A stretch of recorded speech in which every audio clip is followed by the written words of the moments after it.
За бүгдний өдөр минь хэрвээ та эсвэл таны найз ахыгч дүүнер ч One Piece үздэггүй мэддэг юм бол бүгдэнд дуулгаарай. Би ихнээс нь яриад өгье. За юу цаандаа жаахан амарлаа. Одоо ингээд эргээд цаад орцоох уу да.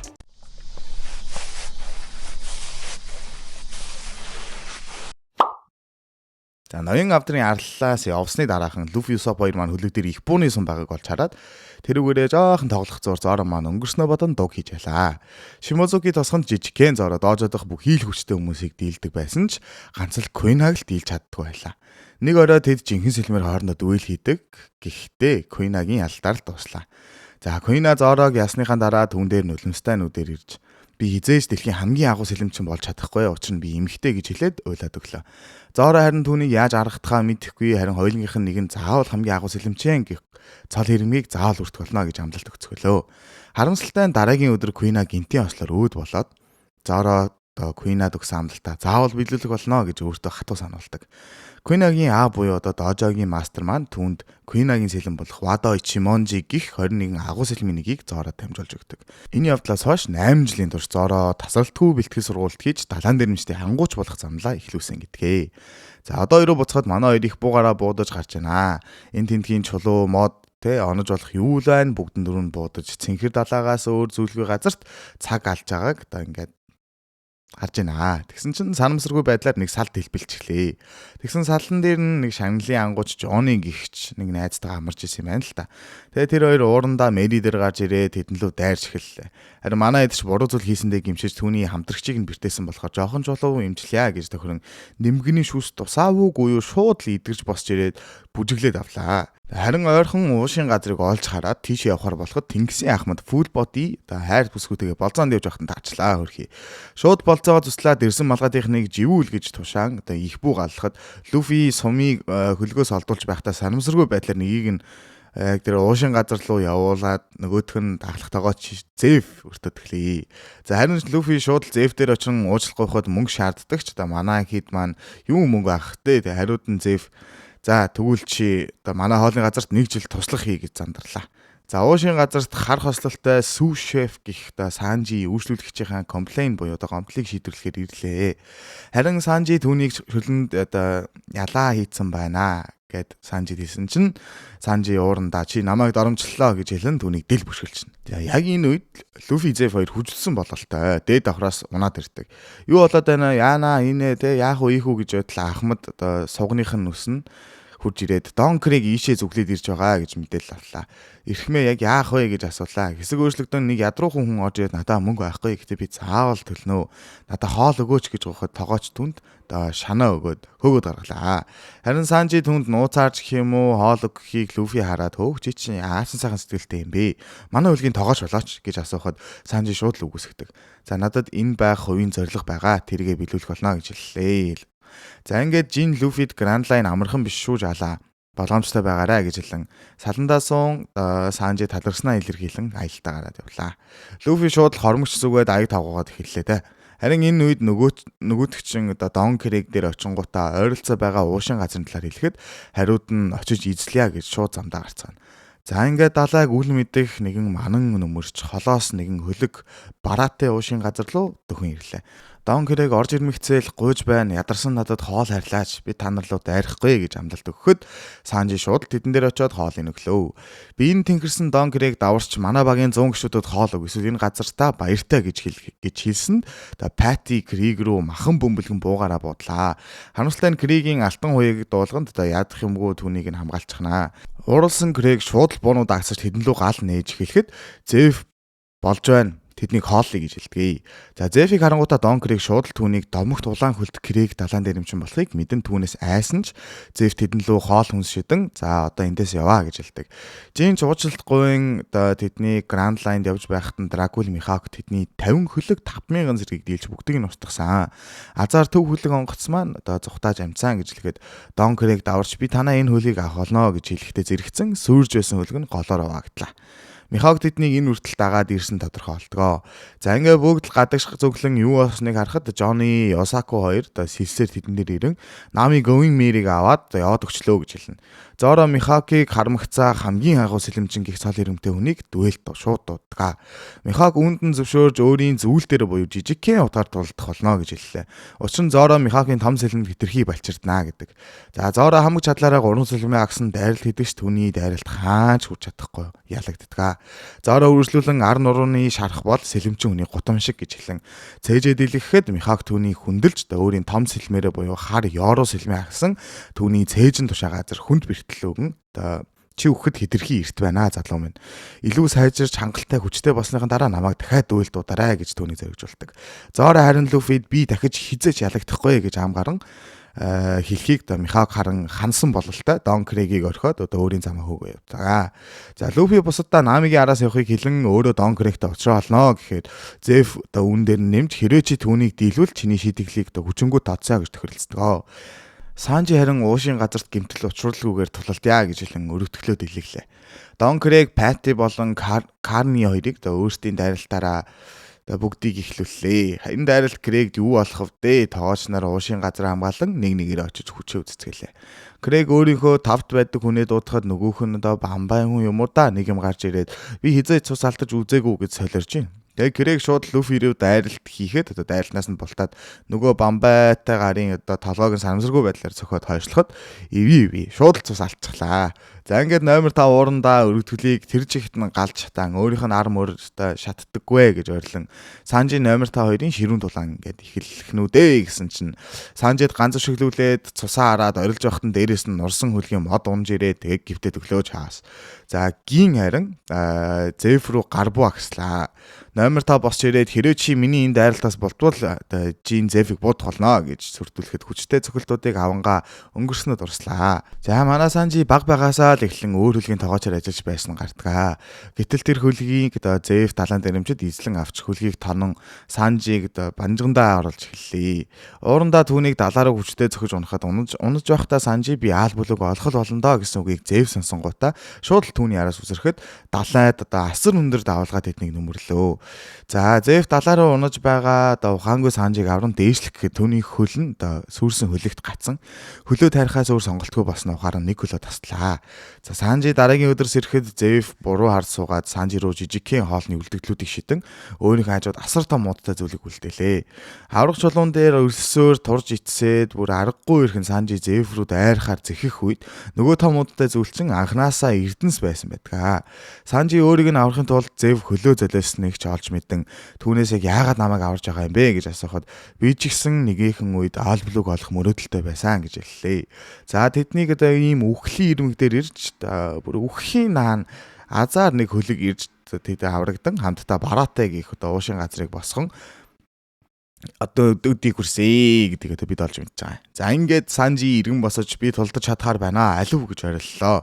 Үүнийг нь харсан Люфигийн уур оргилж өргөтгөлийг ядах юмгүй нурааж орхилоо. Дон Крэгч уурлаж Жинд Санжиг бууд гэж тушаахад Жин түнд хоолгсон сайхан сэтгэлийг нь бодон эргэлзэн зогслоо. За энэ үеэр номер 5-га дараагийн давталгаа хийж байхад Жин урууж номер 5-ыг шууд ганц дайралтаар унгаад өгдөг. За энэ бол надад өгсөн хоолны хариу шүү гэж хэлэн түүнрүү давталж эхлэхэд Санжи тэр хоёрын тулаан үргэлжилнэ. За тулааны төгсгөл Санжи ялагдахад Жин түүнийг алах тушаалыг биелүүлж чадахгүй. Дон Крэгээс дайралтаа дуусгаач гэж ориллоо. За Дон Крэг харин нууц хөзрөө дэлгэн хорт газар Люфи Санжи хоёр руу буудахад Жин урдуур нь орж ирээд тэднийг авардаг. За Люфи ч яаж зүгээр ах вэ? Шууд Дон Крэг рүү зогсоо зайгүй дайрч эхэлдэг. За нөгөө гайхалтай хуйгийг нь эвдээд түүнтэй хамт эцсийн цохилтороо далайн доош живээд өгнө. За Санжи шууд Люфиг аврахаар доош яваад Люфиг аврахад Дон Крэг өөрөө гарч ирэн солиорсон бололтой өөртөө хүмүүс рүү дайраад бүр ингээд алаад байгааг харсан Жин шууд Дон Крэг ухаан алдуулангуудаа өөртөө хүмүүсийг буцаах тушаалыг гарган Санжид талархснаа илэрхийллээ. Люфи яаж энэ боломжийг алдах вэ? Шууд л өөрийн багт орохыг түүнээс асуухад Санжи би энэ газрыг орхиж чадахгүй гэж хэлэн Люфигийн саналыг тасал нэг үгүйсгэж байхыг Зеф сонсчихноо. За Санжи уушин газар руу яг ороход бүгд л түүний хоолыг балиар амттай мяа тоогооч чи юу н яв гэж хэлхийг сонсон Санжи шууд уурлаад гарааг үчлээ.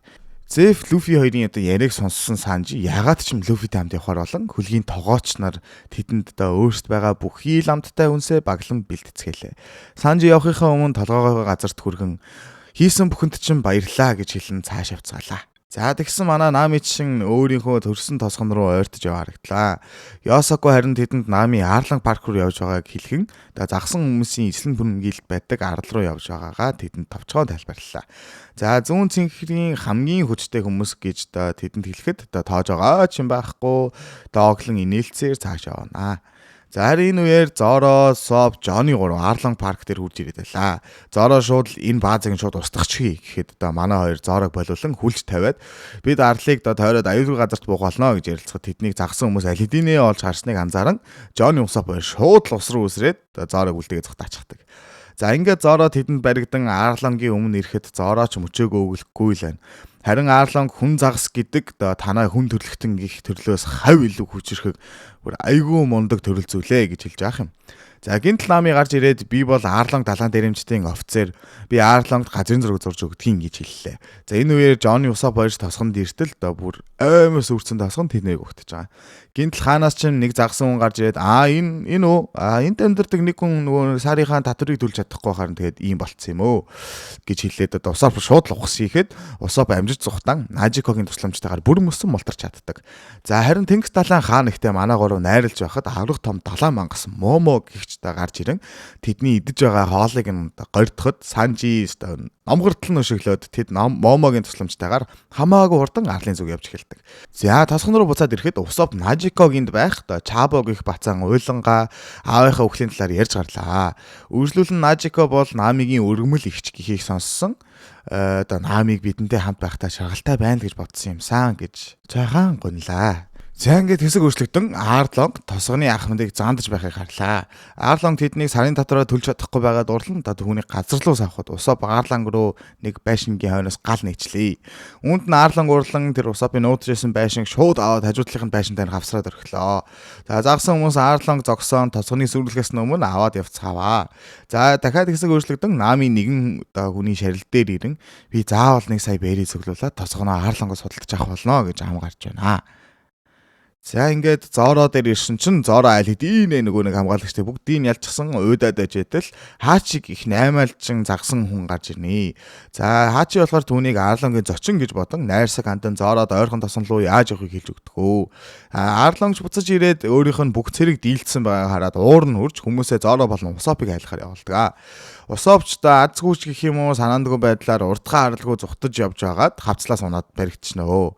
За Арланг парк руу Усоптай хамт ирэхэд тэд Намигийн үнэнч байдлыг үгүйсгэж түүнийг Зорог солсон. Мөн тосгоны нууц эрдэнэсийг газрын зургийг нуусан гэж зэртгэхэд Нами тэдний итгэлийг олж авахаар Усопын гидсэнд нь хутгаар дүрэн хойно байх усан сан руу унгаалаа.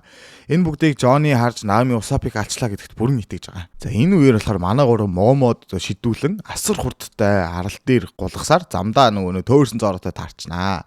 За Нами жойрхон байрч тааран тэдэн дээр ирээд би бол Арланг далайн дээрэмчдийн чиглүүлэгчээ. Энэ хүртэл намайг авч ирсэнд үнэхээр их баярлаа. Одоо та нар хөлгөө аваад явдаа гэж хэлэхэд Люфи шууд лоошоо хавтангуутай үгүй чадахгүй. Би чамгүйгээр явахгүй гэж зүрхөдлөн. За Жони нөгөө хоёр чинь болохоор бид хоёр бол явлаа бай гэж хэлээд яваад өгдөг. За гинтл Усоп гарч ирэн Санжи Зоро Люфи групптай уулзсан Нами намайг биш өөрийнхөө гарыг хутгаар дүрээд намайг аварсан гэдгийг хэлнэ. Харин энэ үеэр Арланг паркын гадна Тэнгисийн цэргийн 17 дахь флот болох Комодор пудинг гих ахмадтай флот ойрхон ирэн энэ тосгоныг иргэшээлээс нь аварцгаая хэмээн давчлаа. Харин Арлангийн зүгээс тэдний 3 офицер л өдөөс нараа зогсож байна. За энэ гурвч болохоор яах юмгүй сэлж очиод нэг нь сүрдүүлж байгаа хооронд нөгөөх нь далайн эргүүлэг үүсгээд амархан далаа живүүлчихдэг юм байна. Яа мундаг юм аа. За ингээ харин Арланг дээр 16 дахь флотыг ахуулдан Намигийн нууц төлөвлөгөөг зогсоолгохоор тэдний тусны зүг явуулдаг. Нами Ножико хоёр уулзсан хоорондоо ярилцахад Нами энд ирэх замдаа үнэхээр гайхалтай сайхан дурсамжуудыг бүтээгээд ирсэн гэдгийг Ножикод хэлдэг. Харин нөгөө талд Куруби Хаачи хоёр нисэж явсан хөлийг шалгахаар явж байхад Люфи юу ч болоогүй юм шиг тэдний дэрэгдүр алхаад өнгөрөөд яг юм болох нь дээ гэсэн чиг гинт За ингээ Nami Nojiko 2 багаасаа хамтдаа Жүржи мод тарин Жүржээ заран өөртөө өргөмөл ээж болох Беламертай хамт амьдран суудаг байсан юмсан жээ. Беламер болохоор тэнгисийн цэрэг байсан юм байна л да. Тэгээ нэгэн иргэний мөргөлдөөний дараахан өлгийтөө Намиг тэрж явсан жижигхэн Nojiko-гийн охиныг олж харан тэднийг өргөн авч өсөхөөр шидэн тэнгисийн цэрэг байхаа болсон юм байна. За гинтл нэгэн өдөр Arlong тосгонд ирж энэ арлыг өөрийнхөө иргэшээлд авлаа. Хүн болгон сарын дотор төлөх болно гэд хэлж байгаа юм байна. За Беламер ч яг ядуугийн ядуу байсан болохоор Arlong-тай үнэхээр л тэр зүйлийг төлж чадахгүй гэж ууралж байгаад алуулчихжээ. За яг гол зүйл нь болохоор Беламер өөрийнх нь татрыг бол төлж чадах хэмжээний мөнгөтэй байсан юм байна л да. Тэгсэн Arlong түүнээс хоёр хүүхдийн татрыг бас төлөө гэж шаардахад тосгоных нь Nami Nojiko 2-ыг нуучаа гэж гээд байхад нь үгүй би гэр бүлээ нууч чадахгүй гэж зөрүүлсээр хагаад алуулсан юмсан жээ.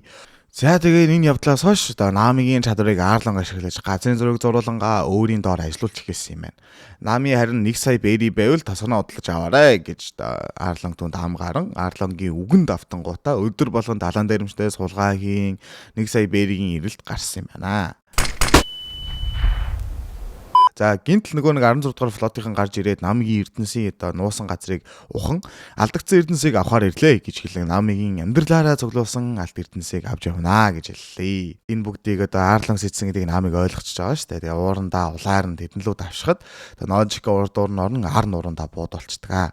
Nojiko гимжлүүлж байхад нь Nami Arlong дээр очин бозор болохааг нь ярихад Arlong хариуд нь чи яг юу яриад байгаа юм бэ? Чи хамлалтаа биелүүлж чадахгүй бол энэ тосгоноос би явахгүй гэж хэлэн түүнийг явууллаа. За харин буцах замдаа Nami тосгоны иргэд үнэхээр тэсвэр төвчээр нь алдагдан Arlong парк руу дайрж байгаатай тааран зогсоох гэсэн хүч нь үнэхээр хүрсэнгүй. Nami харин үүнд уурлан, ойлон, мөрөн дээрээ байх Arlong гэх далайн дэрэмчдийн шивээсийг хутгаараа сийчин байлаа. Luffy түүний хойно ирж байгааг анзааран шалтаа боосон Nami түүнээс надад туслаач Luffy гуй гэж хэлэхэд Luffy малгайгаа Nami дүмсүүлэн ойлголоо гэж ойрлон бусдыгаа дагуулan Arlong паркын зүг явлаа. Johnny нөгөө хоёр чинь яваагүй байсан юм байлээ. Тэгээд харин ч нөгөө тасганы иргэдийг зодоод Arlong парк руу оруулаагүй үүдэнд нь манаа сууж байт юм да. Манай дөрөв шууд ирээд хаалгыг шууд цөм зохиол Arlong Luffy нэг сайхан ухамсан шанаа өглөө. За Usopp-ыг амьд байхыг хараад Nami урвсан байх нэ гэж ойлгоход Hachi Momo'г дуудан тэднлүү дайр гэж тушаалаа. Luffy шууд л хөлөө цементэнд ингэж айгүй хүчтэй хийснэ. Momo'г бариад Arlong паркт байгаа бүхий л загсан хүмүүсийг Momo'г эргүүлсээр байгаа дийлчдэг юм аа. За ингэж final boss-ын цаг ирлээ. Arlong-гийн 3 офицер эсрэг манай 3 үзэхэр боллоо. Sanji, Korobi-тай, Zoro, Hachi-тай Usopp азгүй байдлаар Chu-тэй тус тултгаар хуваарлагдлаа. Chu Usopp-ийн араас явахдаа үүдэнд байх тосгоны иргэдийг харан тэднлүү дайрах гэхэд Usopp холоос харангуудаа ононгуудаа хөөш навшоо би чиний толдох хүн чинь шүү гэж хэлээд үргэлжлүүлээ цогтаачлаа. За Chu араас нь хөөсөөр хэсэг Luffy рүү ирлээ. Hachi түүнийг бихээрээ будсан ч нээх нөлөөгүй Luffy түрүүний дайралтыг хийхин тулд хөлөө газар руу хийцэн штэ. Тэгээ даанч одоо болохоор нөгөө нэг хөлөө авч чадахгүй байгаа юм байна л да. За үүнийг нь хаарсан Arlong бол шууд босч ирэнгүүтээ түүний өмнө ирээд шигдсэн байгаа цементийн бүхлээр нь бодолж авангуудаа Luffy-г шууд усан саналж чулуудлаа. За Sanji Luffy-г аврах гэсэн ч Zoro болиулан бидэнд шийдэх ёстой зүйл хангалттай их байна гэж хэлэн эргэж харууллаа. За Zoro Mihawk-тай хийх тулааны үеэр хоёр сэлмээ хуглуулсан. Мөн хангалттай тэнгэрж амжаагүй байгаадаа ч тэр Hachi-г нэг л барах шинжиг болоо явчлаа шүү. За харин нөгөө талд Sanji Zoro-гийн байгаа байдалд сатаарн байхад нүүрэн дундаараа нялга зохиолдог. За харин Genzo Nojiko 2 Luffy-г доош живхийг харсан байж таарад хамтдаа Luffy-г аврахаар явцгаалаа. Nojiko Luffy-гийн толгойг нь сунаад агаар дээр гаргаж ирээд амьсгалуулж байхад Genzo доош шумбан цементийг бутлахаар оролдлоо. Hachi 6 гарандаа 6 сэлэн барин Zoro руу дайралт хийхээр зэхэхэд Zoro Johnny нөгөө хоёроос сэлмээ өгжөө гэж хэлэн 3 сэлмийн урлагаараа Hachi-г ялж чаддаг. Sanji харин шууд ус руу шумбахад араас нь Korobi ус руу орж усан доор Sanji-г давмгаалж эхэллээ. Korobi Sanji-г янз янзаар дийлэх гэж үзэж гарлаа. Сүүлдээ далайн доош гүнзгий орол усны даралт түүнийг няцлана гэсэн шийдэлд хүрэн доош авч явлаа. Sanji арга сэдэн түүний заламгай руу үлдсэн агаараад үлээн түүнээс мултарч дээш гарч ирлээ. За газрын гадар дээр бол өмнөдөө Sanji дамтагдсангүй ганц шөлтөөр энэ бүх зүйл дуустдаг. За Usopp ойроо зүгтэж орж янз янзаар л Chu-тэй үзэж байна да. Хуурамчаарч нэг үхэж үзлээ. Тэгээ зүхтаач байна. Янз янзаар үзэхдээ Usopp түүнийг вайнаар нь оргоод нуугдаж зүхтааж явж агаад дараар буудан галт автуулангуудаа ус руу гүйж байхад нь алхаар түүнийг ингээ зөхиод дийлж чаддаг. Бас л Михтэй байгаа шүү. За харин нөгөө талд Ножико Гензо хоёр ээлжлэн шумбацгааж байлаа. Арлон эцэст нь нэг босч ирж аль хэдийнэ унтсан байгаа Зорог хараад Санжи руу шууд л усны туслуудаар буудаад түүний газар тунгалаа. За энэ үед Нами хурж ирэхэд Арлон түнд хэрвээ чи буцаад ороод ирвэл би тосхны иргэдийг ядаж зүгээр явуулъя гэхэд Нами эсэргүүцэнгүүтээ хамтдаа тэдний эсрэг босноо гэдгийг хэлдэг. За Луфи сэрсэн ч гэлээ би энэ далаанд ор байгааг харангуутаа Санжи шууд л босч ирээд доошинбан Зоро эцсийн тамираа шавхан Арлонгийг тогтоож байлаа энэ хоёр. Хачиж сэрээд Санжигийн араас доош умчлаа. За тэгсэн чинь гинэт нөгөө усан доор ороход Хачигийн шархан бүр амар нээгдээд доош явж чадахгүй болчдөг. За ингээ Санжи Луфиг сулчиж байгаамаа.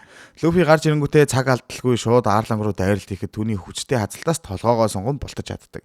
Арлонг харин шүдээ сугалж аваад ургуулад л шүдээрээ Луфитэй үзнэ гэхэд Луфи яаж байгаад ч юм мэдэхгүй. Ингээд Арлонгийн шүдээг амдаа хийцээ явж байна. За тэр жаах вэ. Тэгээд Арлонг ус руу орон яг л авраг загас шиг уснаас Луфирийг хүчтэй хурдтай гарч ирэн хурц шүдээрээ дайралтуудыг хийж эхэллээ. Луфи энэ бүгдээс нь бултаад байсан болохоор Арлонг ууртлан эцсийн арга буюу одоо яг энэ дээр гарахта ууртаа мод одоо далайн хааны мод гэдэг юм уу да нэг тим юм руу шилжингүүтээ том сэнэлмээ аваад Луфиг Намигийн өрөөлөө цөм зөхөд оруулчлаа. Харин Луфи Нами бол манай багийн чиглүүлэгч гэж хэлж дуусмагч да Намигийн цусаар бүрхсэн үзэг түүний урдуур өнгөрдгөө. За үүнийг харсан Луфи хамгал хүчээрээ Намигийн олон жил зовж тамлуулж бичсэн энэ зурсан бүхий л газрын зургийг устгаж эхэлдэг. Нами энэ бүгдийг харан Луфи дотроо талархаж байгаагаа хэлнэ. За Арлон үргэлжлүүлэн Луфигийн хүзүүгээр нь хацтал Луфи хамрыг нуглаад сулгаж чаддаг. За Арлон эргэлцээр хамгийн хүчтэй эцсийн дайралтаа хийх гэхэд Луфи уурандаа ганц л хөлөө дээшлүүлж байгаа Арлонгийг энэ парктай хамт бүр дэлб доошоо няслаа ичнаа.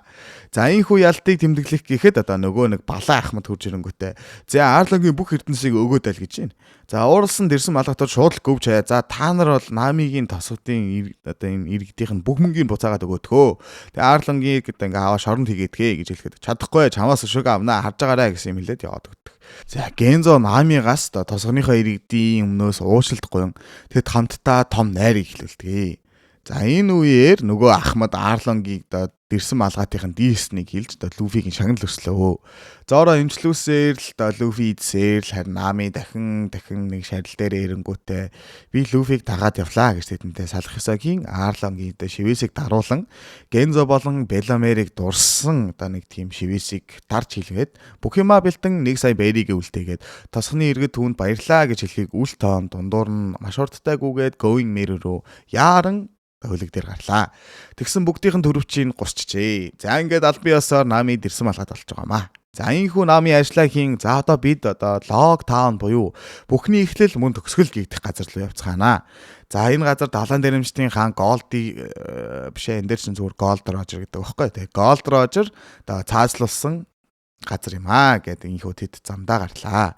За Луфигийн зарлан хуудсыг харан бүгд баярлцгаалаа. Зүүн цэнхэр далайн хамгийн өндөр шагналтай далайн дэрэмжтэнгээр инхүү Луфи тодорчээ. Инхүү Луфигийн дебют дэлхийн өнцөг булан даяар тархаж эхэлдэг. Харин Михаг Шанкс дээр ирэн Луфигийн зарлалт хуудсыг үзүүлэхэд түүнийг сархад ууцгаая хэмээн урангуудаа хамтдаа найрлцгаанаа. За харин багийн хурдан хүрээ дээр чамаас өшөөг авах болно л гэж хэлж байна. За ингээд хэсэг өөрчлөгдлөө. За ингээд ирсэн малгайтууд маань лог таунд хүрэлцэн ирцгээсэн байлаа. Луфи шууд далайн дэрэмжтийн хааны цаазлуулсан цаазын газрыг очиж харнаа гэж хэлээд ганцааргүй яваад өгнө. Зоро харин шин сэлэм авахаар Нами дэлгүүр хэсгээр усоп зэвсэг хайхаар Санжи хүнсээ зүгдүүлэхээр тусын үүргээ үртлэн салж явцгаалаа. За Тэнгисийн цэргийн Ахмад Смокер энд байгаагаас бид олж мэднэ. Ингэж явсаар Луфи нилээн удацсан сархтын газарт орж ирэхэд дотор байх бартендер түүнээс Рожерос мэдэрсэн зүйлээ дахин нэг удаа мэдэрснээ өөртөө илтгээ. За ингээд Луфи зам зааж өгч байгаа. За Луфи цааш явсаар нөгөө нэг цаазын тайз руу явж байхад Смокер түүнийг хараад чи дууссан дэрсэн малгайтай гэж хэлнэ. Түүн рүү харахад түүний царайнаас Рожерийн тэр нэг сонин инээмсэглэлийг Луфигээс бас дахиад нэг олж харддаг юм байна. За энэ үеэр Зоро нэгэн хамар нуулаан нөхрийн сэлэм дэлгүүрт орж ирэнгүүтээ Ташигитэй танилцдаг. Ташигийг Куинатаа үнэхээр адилхан байна гэж дотроо бодсоорлалаа. Харин Зоро хараалт сандай китэцүг авангуудаа түүний хараалыг нь өөр дээрээ турч үзнэ. Ихэр азтайгаа мэдье гэж хэлэнгүүтээ гэд шидэнгүүтээ за би азтай байгаа болтой гэж хэлэхэд дэлгүүрийн эзэн Зоро дээр ирээд Би сүүлийн үед чамаас өөр чанартай жинхэнэ сэлэмчин хүн хараагүй юм байна гэж хэлэн Юбашири гих сэлмийг бас түнд өглөө. За Луфигээс бусд нь уулзалтан буцаад хөлгийн зүг рүү явж байхад ойрхон үймэн болж байгааг бүгд анзаарлаа. Тэр газар нь Альвида болон Алиалагч багийн хоёр хамтрал үүсэн Луфиг өшөөг авнаа гэж хэлцээж байлаа. За цаазын цайз дээр байхад Луфиг шууд л модон хэвээр түүнийг хөдлөөнгүй болгоход багийн Луфигийн цаазыг зарладаг. Санжи Зоро хоёр шууд Луфиг аврахаа цаашаа явхад Усоп Нами хоёр хөлөг рүү ярьлаа. Санжи Зоро хоёрыг дөнгөж ирмэгц Луфи чангаар би далайн дэнэмчдийн хаан болох болно. Гэхдээ би өглөө гэж хэлээд инээмсэглэлээ. Яг Луфигийн толгойг дасдах гэж байх тэр мөчөд тэнгэрт үүл хуран хүчтэй аян захин цаазын талбайг нураан багийг аянгаар нэрхчихлээ. За Луфи ч бууж ирээд би ч азтай байна шүү гэхэд Смокер түүнийг хараад Рожерийн эцсийн мөчийг санаж яаж энэ бацаа Рожертай үнэхээр ингэж адилхан инээгээд ийм мэдрэмж өгөөд байна гэж гайхамцарлаа. Луфи шууд л Зоро Санжитай нийлээ зугтаахад Смокер араас нь гүйцэж очоод Луфиг утаа жимснийхээ хүч чадлаар бүрхэн алах гэхэд гинтл Смокерийн хойно нэгэн өмөрхтэй хүн гарч ирэн хүчтэй салхин шуургыг үүсгэн тэднийг хийсгэлээ. Смокер түүнээс хэн болохыг нь дараа нь тараад асуухад хувь тавилан шидэгч шуурга гэх мэт юм хэлээд тэгс өөрчлөгдсөн. За Нами Усоп хоёр шууд л Мэригийн зангууг нь дээшлүүлээд ойрт ирэх тэнгисийн цэргүүдээс зүхтаах санаатай шууд л яваад өглөө. Харин Санжи ирэг дээрх цэргүүдтэй нүүр тулан цаг алдахад Мэри Алидины холын хол явсан байгааг харагданаа. За Луфи шууд л өөрийгөө хүчтэй чавхтан замаараа нөгөө хоёрыгоо аваад Мэри рүү амжилттай газарддаг. За энэхүү Смокер багийн хоёр тус тусынхаа замаар дэрсэн малгатыг л барьна гэсэн зорилготой араас нь Гранд Лайн руу орцголоо. За ингээд энэ удаагийн маань товчлол өндөрлж байна. Дуустал үнсэн та нартаа үнэхээр их баярлалаа. Тэгээд та нарт гэж дуртахад намайг дэмжиж яг membership гэдэг зүйлийг хөтлөж авч байгаа. Яг ингээд 3 хүн байна. Энэ гуравт аюух баярлалаа. 21 66 Ананд Чука. За тэгээд хамгийн цал хэрэгм өндөр Шичибукай болсон. За энэ жоохон уншихад хэцүү л юм те. За энэ ямарсан гаргаад тавьчих. Хаа сүүдүүд байгаа за нэг ийм аккаунт. За үнэхээр баярлалаа. Би уул membership-үүдтэй ингээд жоохон бичлэгийг эртхэн гаргаад байгаа та нараас анзаарсан байх. За ингээд огтмол бичлэг хийгээд ирэхээрээ би ингээд бичлэгрүүдээ зөвхөн member-тэй оруулаад за тодорхой хугацааны дараагаас public болгосон. Иймэрхүү байдлаар хийж идэж байгаа шүү. Тун удахгүй одоо кик дээр ч юм уу стрим хийгээд ирэхээр member-үүдтэй илүү тусгай гой зүйл бэлтнэ гэдэг амлаа. За ингээд энэ үртэл бичлэгийг маань үзсэн та нартаа үнэхээр их баярлалаа. Ингээд би ингээд буцаад үрээд ирсэн шүү. Ингээд тун удахгүй маш олон бичлэгүүдээр уулзцгаая. One Piece-ийн сонирхолтой зүйлийг буцаагаад ярьцгаая да. Goodbye. Peace. Chilling out, maxing, relaxing. Summertime weather, fantastic. Kick back. I'ma crack another cold one. Barbecue chicken almost done. Kick back. Ayy, all the shorties came through.